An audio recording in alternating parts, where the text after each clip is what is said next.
ఏమండి ఒక్కసారి ఆలోచించండి మీరు. అబ్బాయి మీరు యేసుప్రభుని నమ్ముకున్నారు కాబట్టి ఇక మీరందరూ కూడా ఊళ్ళోకి వచ్చేసి ఊళ్ళో ఇల్లు కట్టుకోండి అమ్మా అన్నారా?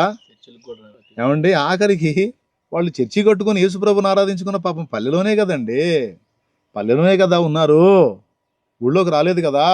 ఇంకొకటి కూడా అండి, ఊళ్ళో ఉన్న వాళ్ళు పల్లెలో చర్చికి వెళ్తారా? ఏమండి నేను చెప్తాను, పచ్చి నిజాలు చెప్తాను. నేను కొన్ని చోట్ల చూసి మైండ్ పోయింది నాకు. కొన్ని ఊళ్ళకి సువార్త చెప్పడానికి వెళ్తే ఊళ్ళో కొన్ని కులాలు వాళ్ళ వాళ్ళ చర్చిలు వాళ్ళే కట్టుకున్నారు. అది చూసి ఏడ్చాను నేను, ఎందుకంటే బైబుల్ అలా లేదు. బైబుల్లో సమానత్వం బోధించబడితే బైబుల్ని ఎరిగిన వాళ్ళు సైతం పల్లె ప్రజల్ని తృణీకరించి ఊళ్ళో వాళ్ళు ఊళ్ళోనే చర్చిలు కట్టుకొని మా చర్చి మాకే అని హద్దులు పెట్టుకున్న చరిత్ర కూడా మాకు తెలుసు. ఈ రకంగా చూస్తే దళిత జాతి ఆనాటి నుంచి ఈనాటి దాకా అవమానాలు పొందుతానే ఉంది. ఏమండి ఈ మధ్య కాలంలో జరిగింది కదా రాజస్థాన్లో, పెళ్లి కొడుకు దళితుడు పెళ్లి చేసుకుంటా గుర్రం ఎక్కాడని అతను ఏం చేశారో మీకు తెలుసు. పల్లెలో నీళ్లు రావట్లేదని బిందెలు తీసుకొని ఊళ్ళో నీళ్లకు వస్తే బట్టలోడ తీసి కొట్టారు కదా, మర్చిపోయారా? ఈ రోజు కూడా దుర్మార్గాలు జరుగుతానే ఉన్నాయి కదా. ఎక్కడ మారిపోయింది? యేసుప్రభు నమ్ముకున్నందుకు దళిత బిడ్డలు ఒక్కసారిగా టాపులోకి వెళ్ళిపోయారా? మిగిలిన వాళ్ళకి ఎవరికి లేని వివక్షత దళితులకే ఎందుకు? అయినా ఏ మతం జాతీయ మతం అండి? మన రాజ్యాంగంలో ఎక్కడుంది మాట చెప్తున్నాను నేను. పల్లెటూరులో అగ్రకులాల అరుగు మీద పండుకోవటానికి కుక్కకు కూడా అవకాశం ఉంది. అగ్రకులాల అరుగు మీద కూర్చోడానికి కుక్కకు కూడా అవకాశం ఉంది. కానీ ఒక దళితుడు కూర్చుంటే వాడిని ఎన్ని రకాలుగా ఆ వ్యక్తిని గాయపరుస్తారో. మారిందా? అయినా నాకు అర్థం కాదు. మతం అంటే అభిప్రాయం. ఒక వ్యక్తి నిన్న మొన్నటి వరకు ఒక అభిప్రాయంలో ఉన్నాడు, తర్వాత ఆ అభిప్రాయం తప్పు, ఆ అభిప్రాయం కరెక్ట్ కాదని మరొక అభిప్రాయానికి తను వెళ్ళాడు. భారతదేశంలో ఒక వ్యక్తి తన అభిప్రాయాన్ని మార్చుకునే హక్కు అతనికి లేదా? అంటే ఏ అభిప్రాయంలో ఉండాలో కూడా మరి కోర్టులే నిర్ధారిస్తాయా? ఆ మతంలో 100 రంధ్రాలు ఉన్నాయి, 100 అభ్యంతరకరమైన సంగతులు ఉన్నాయి. వాటిని ఏమైనా సరి చేశారా మీరు? వాటి విషయంలో ఏమైనా శాసనాలు చేశారా? వాటి విషయంలో ఏమైనా హద్దులు నియమించారా? నువ్వు ఏ మతంలో ఉంటే నీకు ఇవి హక్కులు వర్తిస్తాయి అన్నావో ఆ మతంలో 100 రంధ్రాలు ఉన్నాయి. కాబట్టి భూరాజులు ఏలికలే కాదు, న్యాయాధిపతులు కూడా ఇలా వ్యవహరించటం చాలా బాధాకరం, దురదృష్టకరం, దుఃఖకరం, శోచనీయం. దీని విషయంలో నేనైతే చాలా గాయపడ్డాను. మరి నా సహోదర సేవకులు కూడా ఈ విషయంలో ఎవరెవరు ఏమేమి మాట్లాడుతున్నారో అబ్జర్వ్ చేస్తున్నాను. ఇక్కడ ఈ అంశాన్ని గురించి మాట్లాడేటప్పుడు అందరూ కూడా ఈ విషయంలో స్పందించాలి. ప్రజాస్పందనే కోర్టులు కూడా గౌరవించాలి. ఇక్కడ భారతదేశంలో సుప్రీం ప్రజలే, మళ్ళీ చెప్తున్నా ప్రజలే. భారతదేశంలో సుప్రీం మనం. మీ అందరికీ ప్రభు అయిన యేసుక్రీస్తు నామంలో హృదయపూర్వక వందనాలు, శుభాలు తెలియజేస్తా ఉన్నాను. రండి దేవుని వాక్యంలో నుంచి ఒక మాట చదువుకొని మనం ముందుకు వెళదాం. బైబిల్ గ్రంథం ఉన్న వాళ్ళు తీయండి. కీర్తనల గ్రంథము 2వ కీర్తన 1వ వచనం నుంచి. అన్యజనులు ఎలా అల్లరి రేపుచున్నారు, జనములు ఎలా వ్యర్థమైన దాన్ని తలంచుచున్నవి. మనం వారి కట్లు తెంపుదము రండి, వారి పాశములను మన యొద్ద నుండి పారవేయుదము రండి అని చెప్పుకొనొచ్చు. భూరాజులు యెహోవాకును ఆయన అభిషిక్తునికి విరోధముగా నిలవబడుచున్నారు. ఏలికలు ఏకీభవించి ఆలోచన చేయుచున్నారు. ఆకాశమందు ఆసీనుడగు వాడు నవ్వుచున్నాడు, ప్రభు వారిని చూచి అపహసించుచున్నాడు. ఆయన ఉగ్రుడై వారితో పలుకును, ప్రచండ కోపము చేత వారిని తలడింపజేయును. ఈ మొదలైనటువంటి విషయాలను మనం ఇప్పుడు ఇందాక మూలవాక్యంలో చదువుకున్నాం. ఈ మాటలు 2వ కీర్తనలో ఎప్పుడో వేల సంవత్సరాల క్రితం భక్తుడు పలికినటువంటి మాటలు. ఆ మాటలు ఇప్పుడు ఎందుకు చదివించానంటే, భూరాజులు, ఏలికలు, న్యాయాధిపతులుగా చెప్పబడుతున్న వారు యెహోవాకును ఆయన అభిషిక్తునికి గుంపుగా వ్యతిరేకించి గుంపుగా కూడి ఆయనను, ఆయన అభిషిక్తుని వ్యతిరేకించి విరోధంగా నిలవబడేటువంటి ఆ అంశము, ఆ ఘట్టం అనేది మాట నుంచి నేటి వరకు అది కంటిన్యూగా కొనసాగుతూనే ఉంది. ఎందుకు అలా కొనసాగుతుంది అంటే, మొట్టమొదట ఈ భూమండలాన్ని దేవుడు సృష్టించిన తర్వాత మానవుడిని సృష్టించి దీని మీద అధికారాన్ని మానవుడికి ఇచ్చాడు దేవుడు. తర్వాత మానవుడు అధికారాన్ని పొందిన తర్వాత అతనికి ఇవ్వబడినటువంటి అధికారాన్ని, హక్కుని, ఆ స్వేచ్ఛని సాతాను మాట విని వాడికి లోబడి దేవుని తిరస్కరించినందున చేతులారా ఆ అధికారాన్ని తీసుకెళ్లి సైతానికి అప్పచెప్పాడు. సైతానికి అప్పచెప్పిన తర్వాత అప్పటి నుంచి ఇక మానవ జాతి మొత్తాన్ని వాడు ఏలటం మొదలుపెట్టి వాడు అప్పటి నుంచి ఇప్పటిదాకా మానవ జాతిని వదిలిపెట్టకుండా ఇక్కడే వాడి స్థానాన్ని సుస్థిరం చేసుకోవడానికి తిప్పలబడతా ఉన్నాడు. అయితే ప్రారంభం నుంచి ఇప్పటిదాకా దేవుడు భూమి మీద కొంతమంది భక్తులను ఏర్పరచుకొని తన కార్యాలను భూమి మీద నెరవేరుస్తూ వచ్చి, ఆనాడు కానీ పాత నిబంధనలో కానీ క్రొత్త నిబంధనలో కానీ దేవుడు తన కొరకు కొంత శేషాన్ని భూమి మీద ఉంచుతూ వచ్చాడు.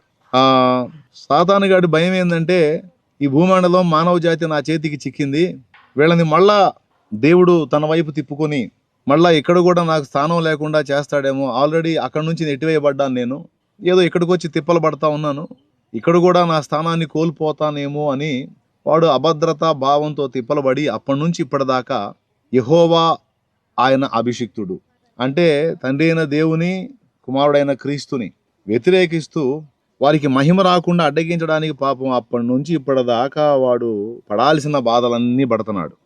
కాబట్టి వాడు డైరెక్ట్గా ఫైట్ చేయకుండా భూమి మీద ఉన్న మనుషులనే వాడు వినియోగించుకొని ఆ మనుషుల్ని వాడు ఆవరించి అందులో ముఖ్యంగా భూరాజులను, ఏలికలను, ఎవరైతే ప్రజలకు న్యాయం తీర్చవలసినటువంటి వ్యక్తులు ఉంటారో అలాంటి న్యాయాధిపతులను సైతం వాడు ప్రేరేపించి మరి దేవుని ప్రజలకు హింస కలిగించటం, ఇబ్బంది కలిగించటం, శ్రమ కలిగించటం, వారిని తృణీకరించడానికి ప్రయత్నించటం అనేది చేయటం ఈరోజు కొత్త సంగతి కాదు. ఇది తరతరాలుగా, సంవత్సరాలుగా, అంటే వేల సంవత్సరాలుగా జరుగుతున్నటువంటి తంతే ఇది. అయితే ఇక్కడ నేను మీకు 2 విషయాలు చెప్పాలి.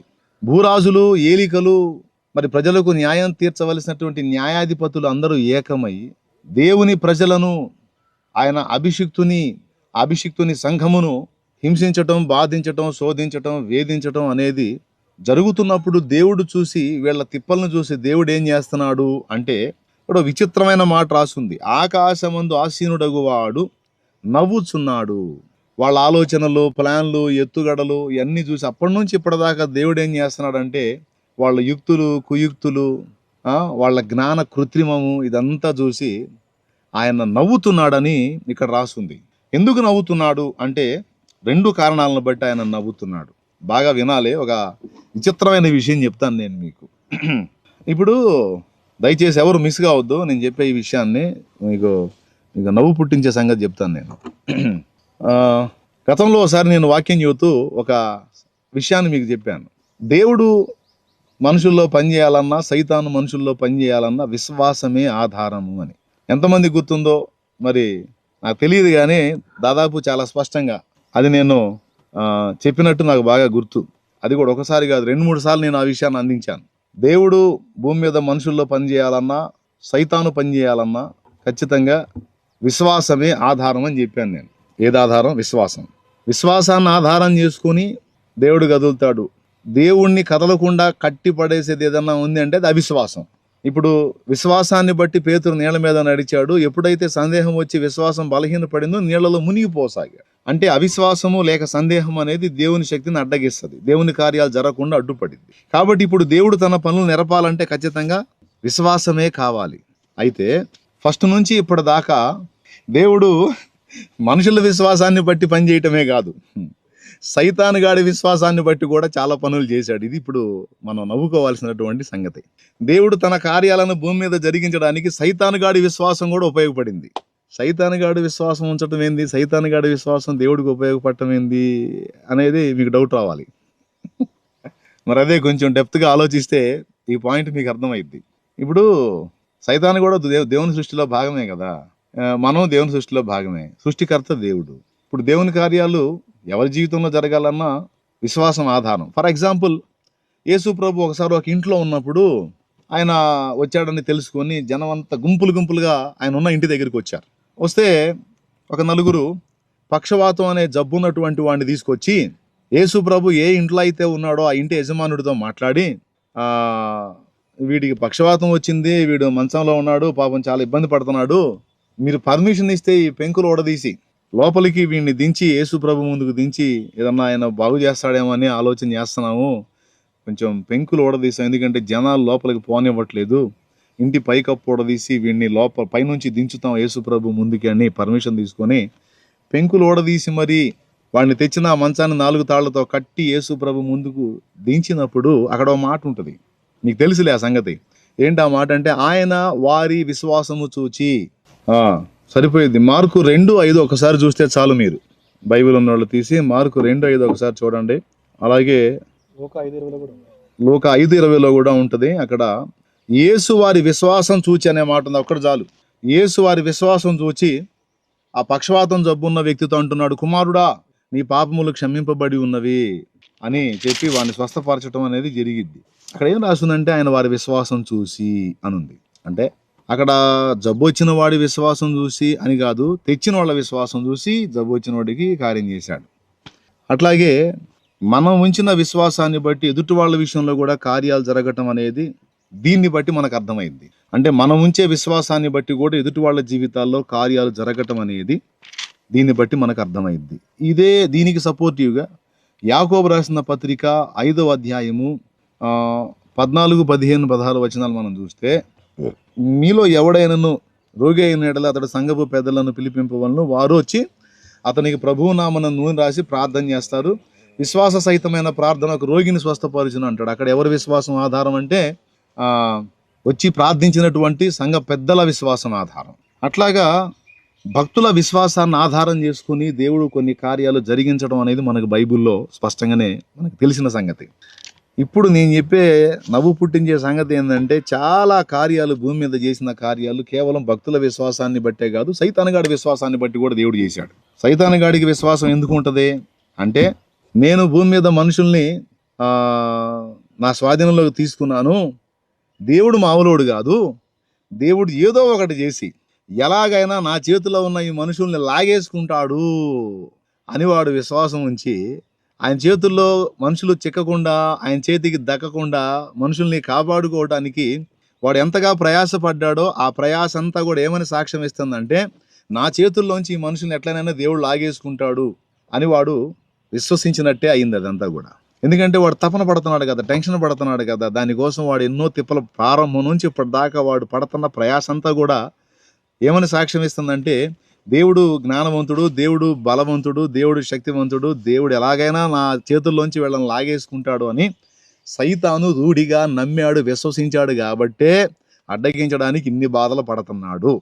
దీన్ని బట్టి మీకేమర్థమైందో ఒకసారి మీరు చెప్పాలి. చూసారా వాడు ఎంత విశ్వాసం ఉంచాడో దేవుని మీద. మరి ఇప్పటిదాకా చాలా పనులు జరిగింది వాడి విశ్వాసంతో కూడా జరిగినాయి. ఒకవేళ వాడు నేను మనుషులందరినీ జయించాను, దేవుడు వీళ్ళని నా చేతుల్లోంచి తీసుకోలేడు అని నమ్మి వాడు ప్రశాంతంగా ఉన్నట్టయితే ఒకవేళ కొంత పని ఆగేదేమో దేవుడి పని. కానీ అలా కాకుండా వాడు నిరంతరం టెన్షన్ పడతా, ఇంతమంది మనుషుల్ని నానా రకాలుగా కవ్వించుకుంటా, దాడులు చేయించి, దుర్మార్గాలు చేయించి, హింసలు చేయించి, అప్పటి నుంచి ఇప్పటిదాకా చూడండి, వాడు 11 మందిగా ఒక చిన్న గుంపుగా ఉన్నప్పుడు వాడు పాపం భయపడి టెన్షన్ పడి వాడు పని చేయటం మొదలు పెట్టాడు. వాడు ఎంత నమ్మాడంటే, ఈ 11 మందితో ఆగదు, ఇది ఇంకా పెరిగిపోయిద్ది, ఎట్లనన్నా దీన్ని ఆపాలని టెన్షన్ పడే కదా ఆ యెరూషలేములో ఉన్న వాళ్ళ నాయకుల్ని ప్రేరేపించి వీళ్ళకి వ్యతిరేకంగా తిప్పి అక్కడ వీళ్ళకి హింస కలిగించాడంటే, ఎందుకు కలిగించాడు హింస అంటే, దేవుడు వీళ్ళని విస్తరింపజేస్తాడు అనే విశ్వాసంతోనే కదా. అది అలా జరగకుండా చేయటాన్ని కూడా అడ్డగించడానికి ట్రై చేసింది.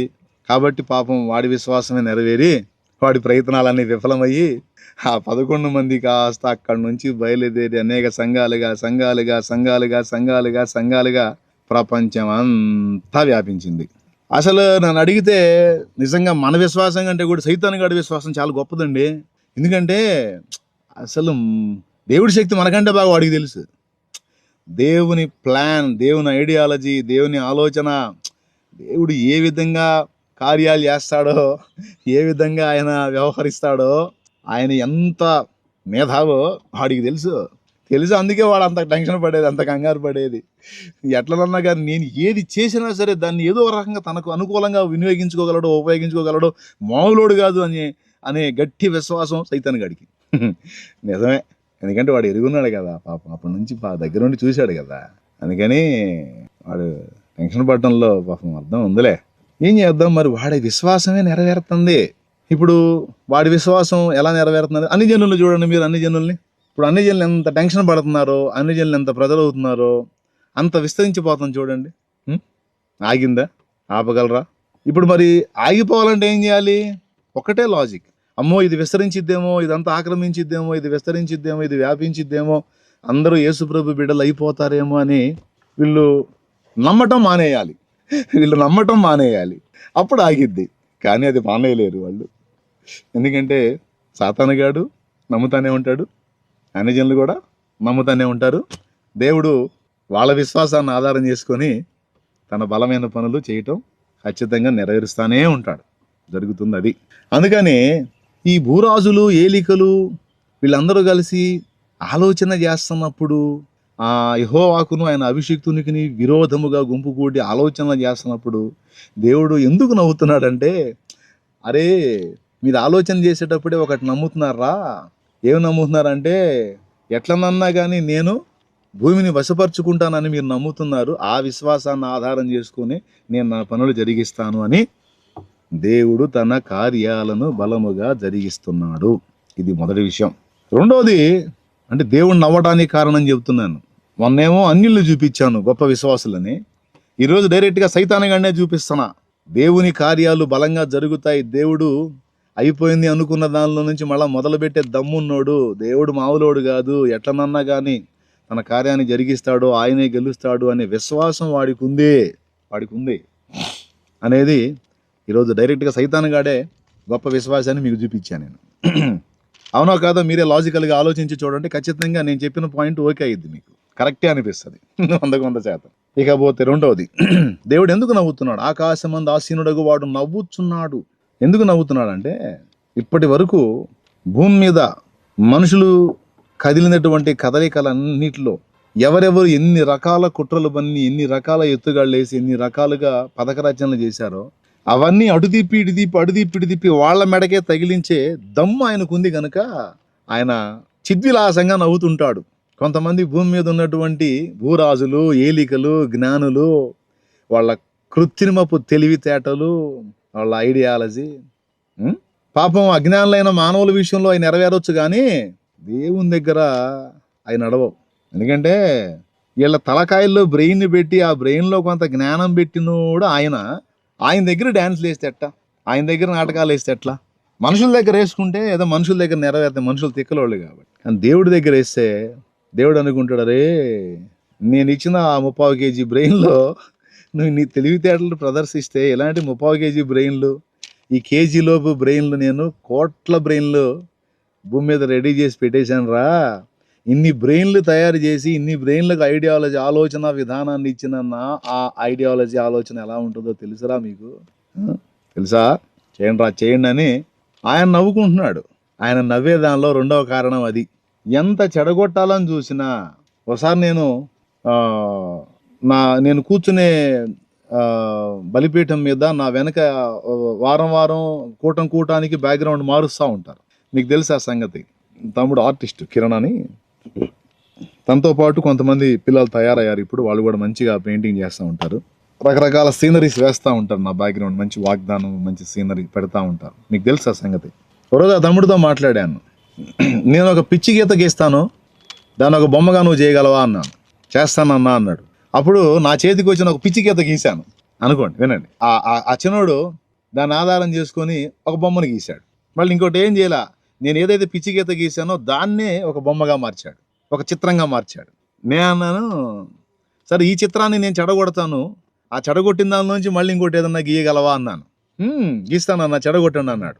2 కారణాల చేత దేవుడు నవ్వుతున్నాడు అని చెప్పాను. ఇప్పుడు మొదటిది ఏంటంటే, ఏ సైతాను దేవుని కార్యాలు ఆటంకపరచాలనుకున్నాడో వాడి విశ్వాసాన్ని ఆధారం చేసుకునే దేవుడు తన రాజ్యాన్ని వ్యాపింపజేస్తున్నాడు. ఇది మొదటి సంగతి.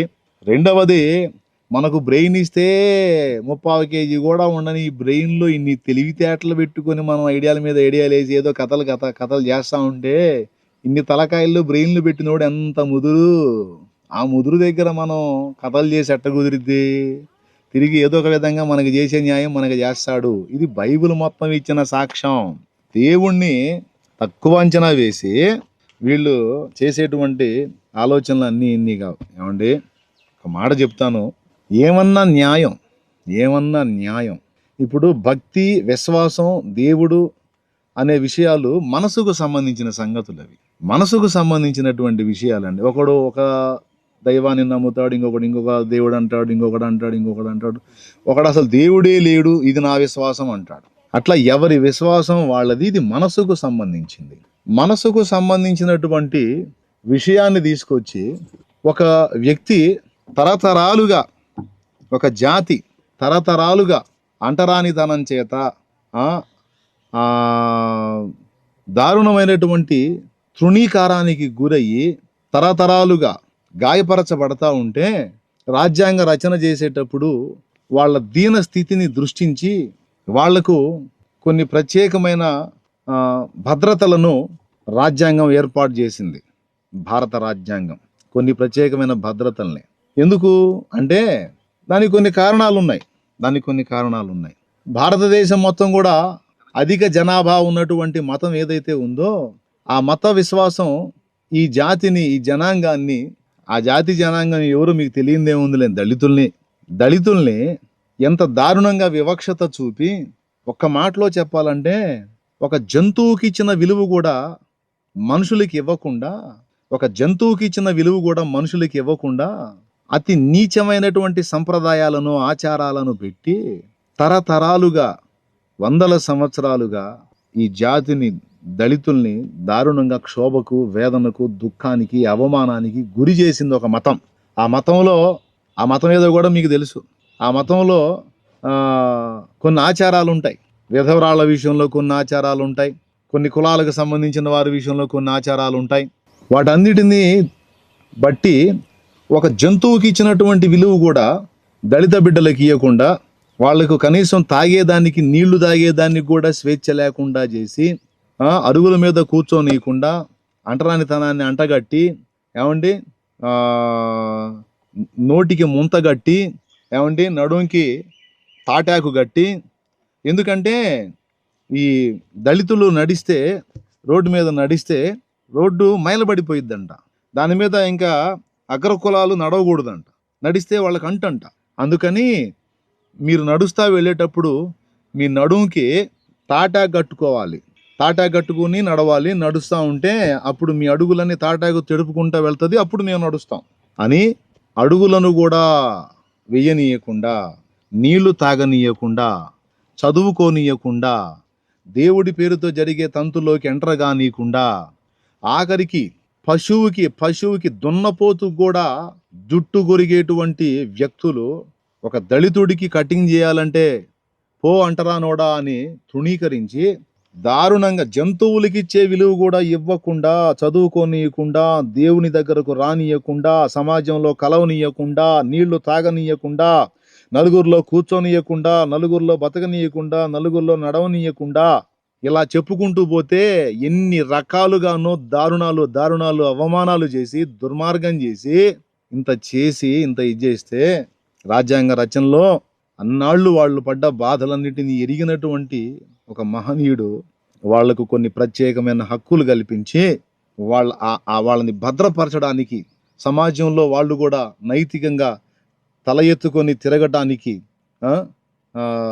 కొన్ని ఏర్పాట్లు చేస్తే, ఈరోజు తీర్పులు ఎలా ఉన్నాయంటే మళ్ళా ఇగో మీకు ఏమాత్రం మార్పు రాలేదు, న్యాయస్థానాలు కూడా మిమ్మల్ని ఇప్పటికీ వెలివేస్తానే ఉన్నాయి, మిగిలిన వాళ్ళు ఎవ్వరికీ లేని చట్టాలు మీకు మాత్రమే అప్లై అవుతాయి అని ఈరోజు కూడా లేటెస్ట్గా మరి కొన్ని తీర్పులు, ముఖ్యంగా సర్వోన్నత న్యాయస్థానంగా మనం గౌరవించేటువంటి సుప్రీంకోర్టు జడ్జిమెంట్, అది చాలా హృదయాన్ని కలచివేసే విధంగా అనిపించింది. ఇది నా ఒక్కడి అభిప్రాయం కాదు, సమాజంలో ప్రజలందరి అభిప్రాయం. చాలామంది దీని విషయంలో గాయపడి గుండెకోతకు గురై స్పందిస్తూ ఉన్నారు. అంటే మిగిలిన ఏ వర్ణాల వారైనా తమకిష్టం వచ్చినటువంటి భక్తి మార్గంలోకి వెళ్ళొచ్చు, తమకిష్టం వచ్చిన విశ్వాసంలోకి వెళ్ళొచ్చు, కానీ దళితుడికి మాత్రం ఆ స్వేచ్ఛ లేదు. అంటే దళితుడంటే సర్వోన్నత న్యాయస్థానానికి కూడా ఇంత చిన్న చూపు ఉంటుందని నేను అసలు భావించలేదు. మరి ఎవ్వరికీ లేని ఈ చట్టాన్ని, లేకపోతే ఈ తీర్పుని దళితులకు మాత్రమే ఎందుకు ఇచ్చారు? ఇప్పుడు ఎస్టీ ఉన్నాడు, ఎస్టీ వేరే మతంలోకి మారితే వాని స్థానం అంతే ఉంటుంది. బీసీ ఉన్నాడు, బీసీ వేరే మతంలో మారితే వాడు బీసీగానే ఉంటాడు. ఓసీ వేరే మతంలో మారితే వాడు ఓసీగానే ఉంటాడు. ఒక ఎస్సీ మాత్రం వేరే మతంలోకి మారితే ఎందుకని అతని హక్కులు పోగొట్టుకుంటున్నాడు? ఎందుకు పోవాలి అంటే ఎస్సీలు అంటే సర్వోన్నత న్యాయస్థానాన్ని కూడా చిన్న చూపేనా? అరే ఎంత దారుణం ఇది. ఏమండి, ఒక మాట, మతం అంటే అభిప్రాయం. అయినా నాకు అర్థం కాదు, భారతదేశంలో హిందూ మతాన్ని, సిక్కు మతాన్ని, బౌద్ధ మతాన్ని అధికారిక మతాలుగా రాజ్యాంగం ప్రకటించిందా? ఈ 3 మతాలే అధికారికమైన మతాలు. హిందూ మతం అధికారిక మతం. ఇప్పుడు ఉదాహరణకి మీకు ఒక మాట చెబుతానండి. జాతీయ జెండా మువ్వన్నెల జెండా, జాతీయ గీతం జనగణమన, జాతీయ జంతువు పెద్ద పులి. ఏమండి, అలాగే మరి జాతీయ మతంగా హిందూ మతాన్ని చేశారా? సిక్కు మతాన్ని చేశారా? బౌద్ధ మతాన్ని చేశారా? ఏ మతాన్ని చేశారు? ఏ మతం జాతీయ మతం అని రాజ్యాంగంలో రాస్తుంది? ఏ ఆర్టికల్లో ఉందో దయచేసి చెప్పాలి. ఫలానా మతాలు అధికారిక మతాలు, ఇక్కడ ఈ మతాలే ఉండాలి, ఈ మతాల్లోనే ఉండాలి, ఇంకా వేరే మతంలోకి వెళ్ళకూడదు, వెళితే వాడు తన హక్కును కోల్పోతాడు అని ఏ ఆర్టికల్లో చెప్పారు? మరి ఎప్పుడు దీన్ని చట్టం చేశారు? ఏ విధంగా చేశారు? నాకైతే అర్థం కావట్లా. మరి ఆర్టికల్ 15, ఆర్టికల్ 25, ఆర్టికల్ 15లో ఏముంటుందంటే జాతి, మత, కుల, లింగ వివక్షత చూపకూడదు. ఆర్టికల్ 15లో ఉంటుంది. ఆర్టికల్ 14, 15. అలాగే ఆర్టికల్ 25లో ఒకడు భారతదేశ పౌరుడు, ఏమండో భారతదేశ పౌరుడు అంటే దళితుడు మినహాయించి అని లేదండి. ఏమండి, దళితుడు అని లేదండి. దళితుడు ఒక్కడే మినహాయింపని లేదండి. అంతరాత్మ ప్రబోధానుసారం ఒకడు తనకిష్టం వచ్చినటువంటి మతమును అవలంబించవచ్చు, దాని ప్రచారం కూడా చేసుకోవచ్చు అని ఆర్టికల్ 25లో ఉంది. అంతేగాని ఇదిగో ఈ మతం అధికారిక మతం, ఇందులోనే ఉండాలి, ఇందులో నుంచి పక్కకు పోతే మీకు హక్కులు వర్తించవు అనే అభిప్రాయాన్ని రాజ్యాంగంలో ఎక్కడ కూడా వెల్లడి చేయలేదు, ఏ ఆర్టికల్లో లేదు. మరి దేనాధారంగా ఇప్పుడు నేను 341 ఆర్టికల్ అంటే 341లో చెప్పబడిన దాని ప్రకారం మేము జడ్జిమెంట్ ఇచ్చామని సుప్రీంకోర్టు వారు సెలవిచ్చారు, గౌరవ సుప్రీంకోర్టు వారు. మరి అప్పుడు మరి ఆర్టికల్ 15, ఆర్టికల్ 25 అలాగే మరికొన్ని ఆర్టికల్స్లో భారతదేశంలో ఉన్నటువంటి పౌరులందరికీ ఇవ్వబడినటువంటి హక్కులను ఇది శాసిస్తుంది కదా ఈ జడ్జిమెంటు. ఏమంటే అంటే ఒక ఆర్టికల్ని రెస్పెక్ట్ చేస్తూ మిగిలిన 3-4 ఆర్టికల్స్ని తృణీకరించినట్టుగా అవుతుంది కదా, తుంగలో దొక్కినట్టు అవుతుంది కదా. మరి సమన్యాయం జరిగించాలి కదా. అంటే అడిగేవాళ్ళు లేడు, ప్రశ్నించేవాళ్ళు లేడు, గొంతెత్తేవాళ్ళు లేడు. ఎందుకంటే మిగిలిన వాళ్ళు అయితే పాపం పోరాటాలు చేస్తారు, కానీ దళితులు ఏం చేస్తారండి? దళితులు పాపం అనే వివక్షత అనేది ఎక్కడో పల్లెటూళ్ళలో అక్కడక్కడ ఉందనుకున్నాం, కానీ ఇది top to bottom, bottom to top అన్నదాకా చివరికి సర్వోన్నత న్యాయస్థానం దగ్గర కూడా ఇలాంటి వివక్షత కనబడటం మనకి చాలా గాయం కలిగించే విషయం. నాకైతే చాలా గాయం కలిగించింది. దీని విషయంలో మాట్లాడకుండా ఉండలేకపోతున్నా. ఒక మాట సరే పర్వాలేదండి, ఇప్పుడు అందరూ దీని విషయంలో మాట్లాడాలి, స్పందించాలి. భారతదేశం యొక్క గొప్పతనం ఏంటంటే కోర్టులు సుప్రీం కాదు, భారతదేశంలో ప్రజలు సుప్రీం.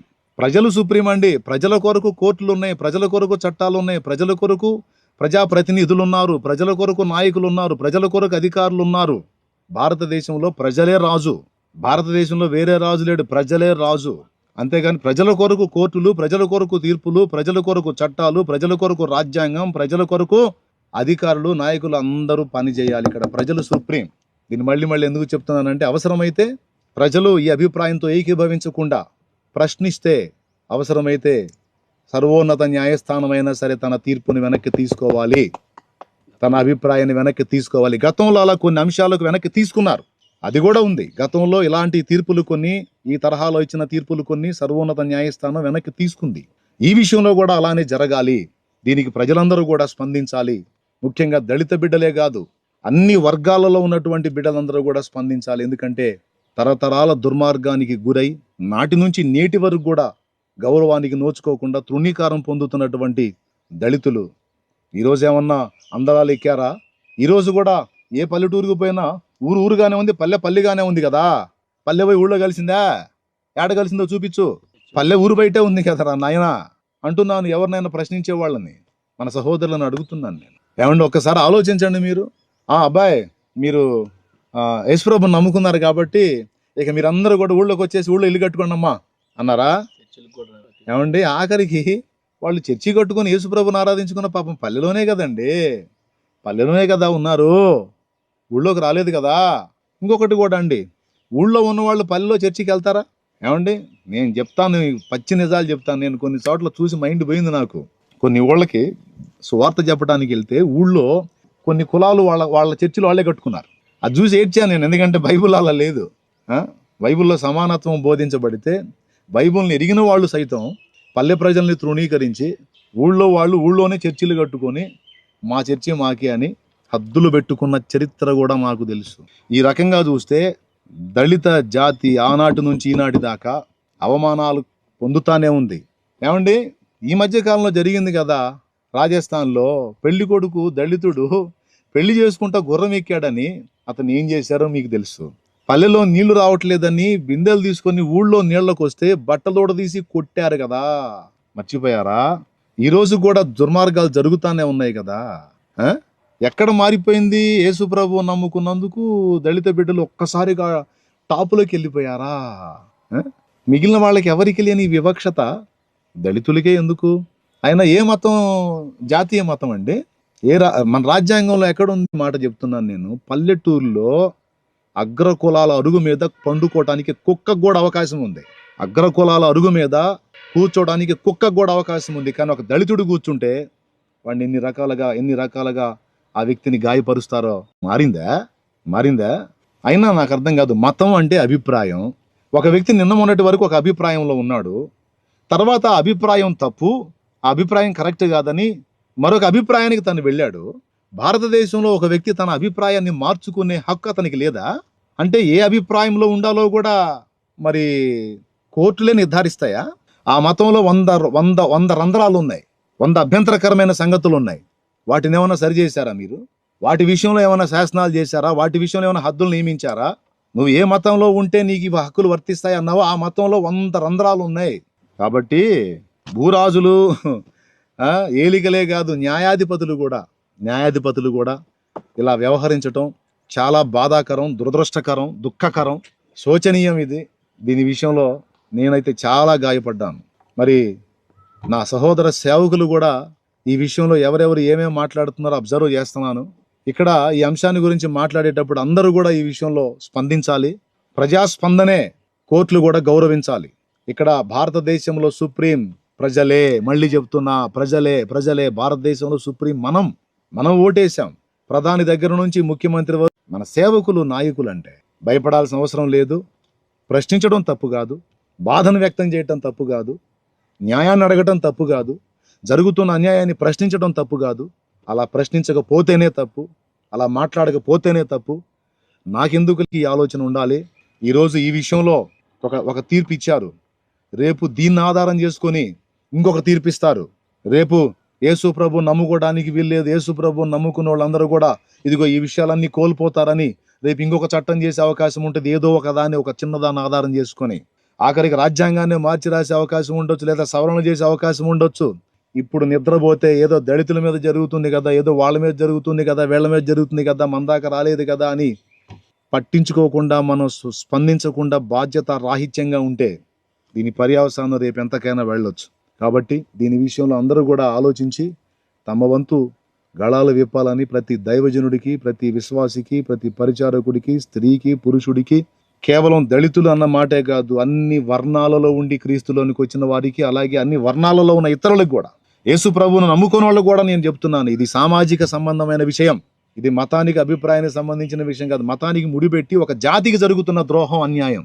కాబట్టి దీనికోసం అందరు గళాలు విప్పాలి, అందరు స్వరాలు ఎత్తాలి, మాట్లాడాలి. దీని విషయంలో ఖచ్చితంగా ఇది ప్రభుత్వాల దృష్టికి వెళ్ళాలి, కోర్టుల దృష్టికి వెళ్ళాలి. వాళ్ళ అభిప్రాయాలను వాళ్ళు ఖచ్చితంగా ఈ విషయంలో మార్చుకోవాలి. దీని విషయంలో ఒక స్పష్టమైనటువంటి జవాబు సరి చేసుకొని మళ్ళా ఇవ్వాలి. కాబట్టి ప్రియులారా, జరుగుతున్నటువంటి ఈ దారుణాలను చూస్తూ బాధ్యతారాహిత్యంగా ఉండాలా? లేదు. మనం ఎంతవరకు స్పందించాలో, ఎంతవరకు మన వంతు పని చేయాలో, నిన్ను నమ్ముకున్న వాళ్ళని మళ్ళా ఈ అంధకారంతో నిండిన మతంలోకి తీసుకొని రావడానికి జరుగుతున్న కుట్ర, దీనిలో అందరూ ఏకీభవిస్తున్నారు. దేవ ప్రార్థించండి. ఎందుకు నేను ఇప్పుడు అందుబాటులోకి వచ్చాను అంటే ఖచ్చితంగా ఈ విషయాల్లో మాట్లాడాలి.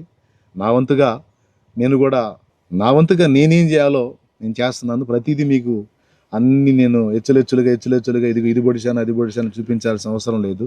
పగడాల ప్రవీణ్ అన్న హత్య విషయం దగ్గర నుంచి ప్రతిదీ కూడా నేను చేయాల్సినటువంటి ఆలోచనలు నేను చేస్తున్నాను, నేను చేయాల్సిన ప్రయత్నాలు నేను చేస్తున్నాను. అన్యాయం కాదా ఇది?